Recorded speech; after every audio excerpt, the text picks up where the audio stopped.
बाजार में तेजी लगातार है और अब नतीजे भी आने वाले हैं। नतीजों का एक सीजन फिर से शुरू हो रहा है। इस समय आपको मार्केट में क्या करना चाहिए, आपकी स्ट्रेटजी क्या होनी चाहिए, किन सेक्टर्स पर नजर रखें, कहाँ आपकी कमाई हो सकती है, ये सारी चीजें आज समझेंगे। हमारे साथ हैं इस वक्त ज्योतिवर्धन जयपुरिया सर, जो फाउंडर और एमडी हैं वेलेंटिस एडवाइजर के। सर, बहुत स्वागत है आपका बीक्यू प्राइम हिंदी पर। धन्यवाद। सर, नतीजों से पहले आपसे बात करना चाह रहे हैं। सबसे पहला सवाल ब्रॉडर मार्केट पर, कि इस वक्त मार्केट में आप क्या देख रहे हैं, क्योंकि लगातार तेजी है, पिछले एक हफ्ते से तेजी देख रहे हैं मार्केट में। तो क्या जो ग्लोबल टेंशन जो थी, ग्लोबल टेंशन जो थी, उसकी चिंताओं से बेपरवाह मार्केट यहाँ से दौड़ता जाएगा, या फिर कहीं स्पीड ब्रेकर आगे दिख रहा है आपको मार्केट में? नहीं तो देखिए, अभी क्या है कि अभी थोड़ा मार्केट एक हफ्ता 10 दिन से अच्छा रहा है। पर अपने यदि पिछले 12 महीना देखे या 18 महीने देखे तो मार्केट एक तरह से कंसोलिडेट हो रहा है। जहाँ 18 महीने पहले मार्केट था, अभी भी मार्केट उधर ही है। तो ये क्लासिक जो टाइम करेक्शन बोलते हैं वो देखने को मिल रहा है। काफी ना नेगेटिव न्यूज आ रहा है, उससे इतना इम्पैक्ट नहीं हो रहा है। पिछले साल अपने देखे तो भारत है ना अच्छा किया था ग्लोबल मार्केट के कंपैरिजन में। भारत, ब्राजील और इंडोनेशिया तीन बेस्ट परफॉर्मिंग मार्केट थे। इस साल अपने देखे तो भारत और ब्राजील है ना वर्स्ट परफॉर्मिंग मार्केट्स में आ रहे हैं। काफी खराब की है। और जो यूरोप जहाँ पे सबसे ज्यादा है ना बैंक का प्रॉब्लम था, वो सबसे अच्छा किया, यूएस अच्छा किया और भारत इतना अच्छा नहीं किया। तो वो है ना अप एंड डाउन फ्लक्चुएशंस हो रहे हैं। पर ऐसे पूरा 18 महीना देखे तो एक तरह से ना एक रेंज बाउंड ही मार्केट देखने को मिल रहा है। जी सर, एक जो सवाल हमेशा उठता है वैल्यूएशन को लेकर, कि इंडियन मार्केट के वैल्यूएशन, कई लोगों का ऐसा कहना है कि इंडियन मार्केट के वैल्यूएशन थोड़े महंगे हैं। तो इस पे आपका क्या व्यू है, कि क्या वैल्यूएशन वाकई महंगे हैं, या टाइम के हिसाब से करेक्शन इतना आ चुका है कि अब वैल्यूएशन जो है वो ठीक हो चुके हैं? अ, तो दो तरह से देखता हूँ मैं वैल्यूएशन को। तो एक तो एब्सोल्यूट इंडियन वैल्यूएशन वो महंगे थे। और हम लोग को सबसे ज्यादा डर मार्केट में वही लग रहा था कि इतने महंगे वैल्यूएशन में रिटर्न नहीं मिलेगा। 18 महीना तक एक तरह से टाइम करेक्शन आ गया, मार्केट उधर ही रहा है। उस दौरान में अर्निंग्स बढ़ गया है, काफी अर्निंग्स करीब 15-18% बढ़ चुके हैं। तो इसके लिए वो जो महंगा वैल्यूएशन था वो थोड़ा कंप्रेस हो गया है।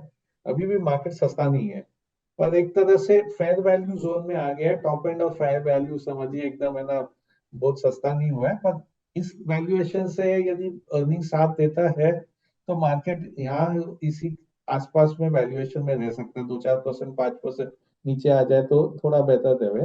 पर इतना महंगा नहीं रहा वैल्यूएशन। सो अभी सर नतीजों की शुरुआत हो रही है, आईटी सेक्टर से शुरुआत होगी वैसे तो नतीजों की। लेकिन ओवरऑल हम समझना चाहेंगे कि कौन से सेक्टर्स ऐसे हैं जिसमें आपको लग रहा है कि चौथी तिमाही में अच्छे नतीजे आ सकते हैं, और उसके हिसाब से हमारे दर्शकों को, जो इन्वेस्टर हैं या फिर ट्रेडर हैं, उनको उन सेक्टर्स पर नजर रखनी चाहिए। तो देखिए, यदि पूरा ये क्वार्टर देखें तो नतीजे में करीब निफ्टी के हिसाब से 15% की बढ़त आएगी अर्निंग्स में। तो वो एक पूरा है ना पूरा निफ्टी का है। अभी इसमें से 50% से ज्यादा बढ़त आने वाली है बैंकिंग सेक्टर के कारण। तो यदि बैंक्स को हटा देवे तो है ना 6-7% की बढ़त आएगी। और 15% जो है वो काफी बैंक्स के कारण है। पर दूसरे साइड में देखें तो अपने यदि वो ग्लोबल कमोडिटीज को हटा देवे तो ये ना 15%, 30% हो जाता है। तो एक तरह से बैंक्स अच्छा करेंगे, ग्लोबल कमोडिटीज खराब करेंगे, और बाकी सब सेक्टर में से ठीक ठीक से नतीजे आएंगे। जी, आईटी सेक्टर पर एक नजरिया आपसे चाहेंगे सर, क्योंकि पिछले एक साल में अंडर परफॉर्मर रहा है, और अभी भी लोगों को उम्मीद है ये कि अब यहाँ से जो है आईटी सेक्टर में तेजी आएगी, अच्छी रिकवरी देखने को मिलेगी। तो आपको क्या लग रहा है कि इस दौर में जब ग्लोबल स्लोडाउन की बात चल रही है, क्या आईटी के लिए अब रिकवरी का दौर है, यहाँ अभी दिक्कतें अभी भी हैं, या फिर? नहीं, आईटी में दिक्कतें है। और हम लोग पिछले एक साल से आईटी पे एकदम अंडरवेट है। हम लोग आईटी स्टॉक्स ले रहे नहीं थे। हम लोग का थीम था बाय डोमेस्टिक अवॉइड ग्लोबल। तो कुछ भी जो ग्लोबल सेक्टर्स हैं, कोई भी ग्लोबल कंपनीज है, उस पे हम लोग दूर रहे। क्योंकि ग्लोबल में तकलीफ है, इकोनॉमी में तकलीफ है। और कितनी वो तकलीफ बढ़ेगी कि नहीं बढ़ेगी, रिसेशन आएगा यूएस में कि नहीं, पर स्लो डाउन तो जरूर आएगा। तो इसलिए आईटी में विजिबिलिटी काफी कम है। एक दो चीज जो पॉजिटिव हुआ है कि सेक्टर काफी अंडर परफॉर्म कर चुका है, वैल्यूएशन अब इतने महंगे नहीं रहे। पर फिर भी अगले 6 महीने में जो है ना अ, दौरान है, उसमें अर्निंग्स विजिबिलिटी कम रहेगा। तो आईटी से हम लोग अभी भी अंडरवेट ही है। जी, आरबीआई ने भी दरों पे पॉज लगाया। हालांकि ये एमपीसी का कहना था कि ये फिलहाल सिर्फ इसी बैठक के लिए है। लेकिन बैंकिंग सेक्टर पर इसका आप कैसा इम्पैक्ट देख रहे हैं? हालांकि आपने नतीजों को लेकर कहा कि बैंकिंग सेक्टर से अच्छे नतीजों की उम्मीद है, लेकिन जो ये पॉज है इसका इम्पैक्ट आप कैसे देख रहे हैं बैंकिंग सेक्टर पर? तो बैंक्स हम लोग को अच्छा लग रहा है, एक साल से पिछले बैंकिंग सेक्टर अच्छा लग रहा है। तो तीन चीज देखने हैं इसमें। एक तो काफी बढ़त आ गई बैंकिंग स्टॉक्स में, काफी आउट परफॉर्म कर चुके हैं, तो यहाँ से जो रिटर्न्स आएंगे अभी भी अच्छे लग रहे हैं, पर वो सेम स्टॉक मार्केट रिटर्न नहीं आएंगे जो पिछले एक साल में देखने को मिला।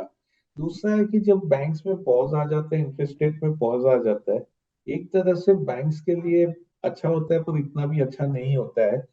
क्योंकि इनिशियल क्या होता है कि है ना, लोन तो बढ़ा देते, लोन के ब्याज बढ़ते जा रहे थे, जो डिपॉजिट्स है उसके ब्याज बढ़ते नहीं है जब तक वो डिपॉजिट मैच्योर नहीं होता है। तो इसके कारण अभी अगले 2-3 क्वार्टर में जो इंटरेस्ट मार्जिन है इन लोग का, वो थोड़ा सा कम हो जाएगा, बढ़ेगा नहीं, वो कम हो जाएगा। और तीसरा है कि जब ये आरबीआई पॉज आ जाता है, और मेरे हिसाब से तो एक लंबा पॉज आने वाला है। दो बावजूद उन लोग ने तो कहा था कि सिर्फ इस मीटिंग के लिए है, पर मेरे ख्याल से फेड भी मई में पॉज कर देगा, और आरबीआई भी अगले 4 महीना 5 महीना तो पॉज मोड में रहेगा। तो उसके कारण जो एनबीएफसीज है, जो दूसरे नॉन बैंकिंग कंपनीज है, उनके ब्याज में थोड़ा सा है ना बेहतर हो जाएगा, क्योंकि उनको थोड़े कम दाम में मिलने लग जाएंगे लोन अभी। तो शायद वहां पे मार्जिन थोड़ा इम्प्रूव होना चालू हो सकता है।